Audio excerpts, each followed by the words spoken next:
Hello friends, आज की video में हम बात करेंगे अंडरस्टैंडिंग डाइवर्सिटी का पार्ट नंबर 2।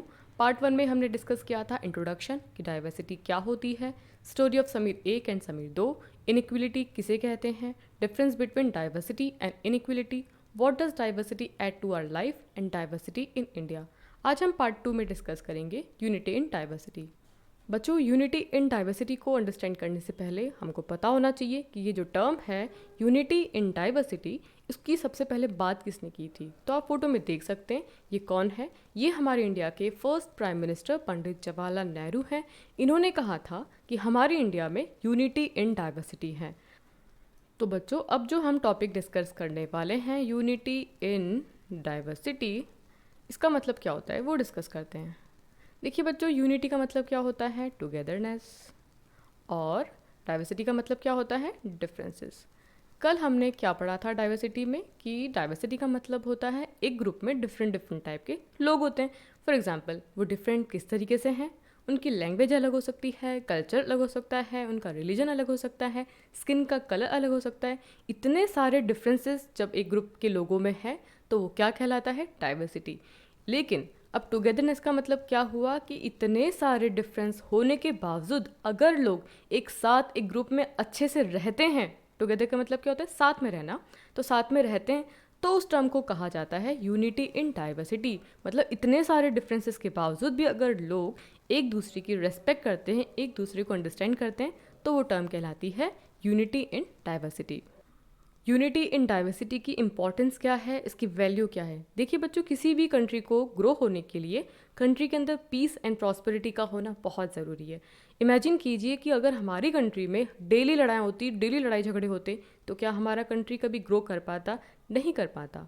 तो देखिए, इतनी सारी डाइवर्सिटी मतलब कि इतने सारे डिफरेंसेस होने के बावजूद अगर हमारे लोगों में यूनिटी की फीलिंग है, तो सोचिए आज इन लोगों की वजह से ही, तो इस यूनिटी इन डाइवर्सिटी की वजह से तो हमारा कंट्री कितना ग्रो कर पा रहा है। तो ये हमारी इंपॉर्टेंस है यूनिटी इन डाइवर्सिटी की। दूसरी अगर हम बात करते हैं, पुराने टाइम में जब हमारी कंट्री आज़ाद नहीं हुई थी, तब क्या था कि जो ब्रिटिशर्स आए थे उनको लगता था कि इंडिया में इतने सारे लोग अलग अलग टाइप के हैं, अलग रिलीजन है, अलग उनका कल्चर है, तो एक काम करते हैं इन सारे लोगों को आपस में लड़ा देते हैं और हम फिर इंडिया पे राज करेंगे। लेकिन इसका उल्टा हुआ। इतनी सारी डाइवर्सिटी होने के बावजूद हमारे जो पूरे लोग थे कंट्री के, वो एक साथ आ गए, ठीक है, एकदम यूनाइटेड हो गए, एक साथ जुड़ गए और उन्होंने इस कदर अंग्रेज़ों को मार भगाया कि आज हम 1947 में आज़ाद हो गए। बच्चों, हमारा जो इंडियन फ्रीडम स्ट्रगल है वो यूनिटी इन डाइवर्सिटी का बेस्ट एग्जाम्पल है।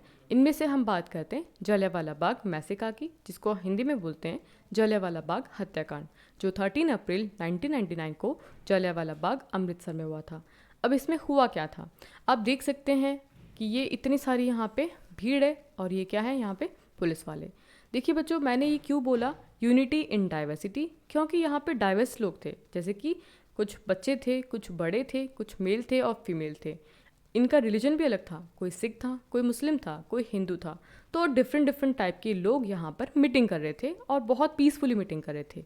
लेकिन क्या हुआ कि एक British officer General Reginald Dyer, इसने क्या किया कि अपने ऑफिसर्स को, ये जो पुलिस वाले हैं, इनको ऑर्डर दिया कि सारे के सारे गेट बंद कर दिए जाएं और ये जो मीटिंग करने वाले लोग हैं इनको गोली से उड़ा दिया जाए। सबसे बड़ी बात क्या थी कि ये जो लोग मीटिंग कर रहे थे उनके पास में एक भी वेपन नहीं था कि वो अपनी जान बचा सके। 10 मिनट तक लगातार गोलाबारी होने के बावजूद इन लोगों ने अपनी जान को बचाने की कोशिश की। कुछ लोग दीवार कूदने की कोशिश की तो वहाँ पे मारे गए, कुछ लोग कुएं में गिर गए। तो इस तरीके से जो 13 अप्रैल 1999 को ये जो हत्याकांड हुआ था, जिसमें हज़ारों लोगों की जानें गई, तो आप देख सकते हैं कि किस तरीके से डाइवर्सिटी होने के बावजूद लोगों में एक फीलिंग थी यूनिटी की कि हमें हमारे देश के लिए लड़ना है और इस देश के लिए उन्होंने अपनी जान दे दी। तो आप देख सकते हैं कि यूनिटी इन डाइवर्सिटी की क्या इंपॉर्टेंस है। बच्चों, आप देख सकते हैं ये ट्राई कलर फ्लैग हमारे इंडिया का प्राउड है। देखिए, जब इंडियन फ्रीडम स्ट्रगल चल रहा था तो हमने ये क्या किया था, एज अ सिंबल यूज़ किया था अंग्रेज़ों के खिलाफ प्रोटेस्ट करने के लिए, विरोध करने के लिए। क्योंकि जब हम तिरंगे को अपने हाथ में लेते हैं तो एक देशभक्ति वाली फीलिंग आती है और हम देश के लिए कुछ भी कर सकते हैं। तो ये जो सिंबल था ट्राई कलर, इसने अपना बहुत बड़ा रोल प्ले किया है और इसने पूरे कंट्री के लोगों को यूनाइट किया है। मतलब कि एक इंडियन की भावना आती है, कोई आंध्र प्रदेश नहीं है, कोई बिहारी नहीं था, कोई जम्मू कश्मीर नहीं था, सब के सब तिरंगा अपने हाथ में लेने के बाद में क्या बन जाता है, वो इंडियन बन जाता है। तो इस तरीके से जो नेशनल फ्लैग है, इसने अपने जो लोग हैं, डाइवर्स लोग हैं, उनको जोड़ने का बहुत बड़ा काम किया था। बच्चों, क्या आप जानते कि हमारा जो तिरंगा है वो सबसे पहले किसने बनाया था? तो आप देख सकते हैं फोटो में, ये है पिंगली वेंकैया। इन्होंने सबसे पहले हमारा जो ट्राई कलर है इसको डिज़ाइन किया था।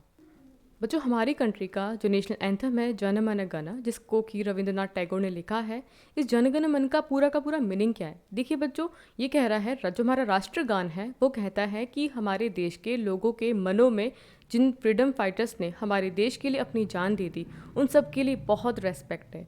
भारत के हर राज्य में, हर कोने में एक बहुत ज़्यादा रेस्पेक्ट के साथ में उनकी जय की जा रही है। तो बच्चों, ये जो राष्ट्रगान है पूरे राष्ट्र में विदाउट एनी डिस्क्रिमिनेशन गाया जाता है, सम्मान किया जाता है, बिना किसी भेदभाव के।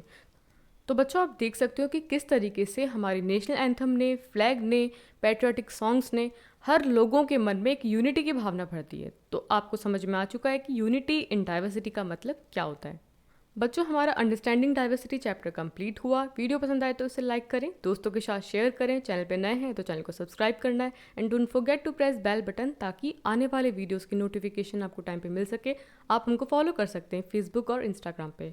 मिलते हैं नए वीडियो के साथ में। Till then take care and have a good day.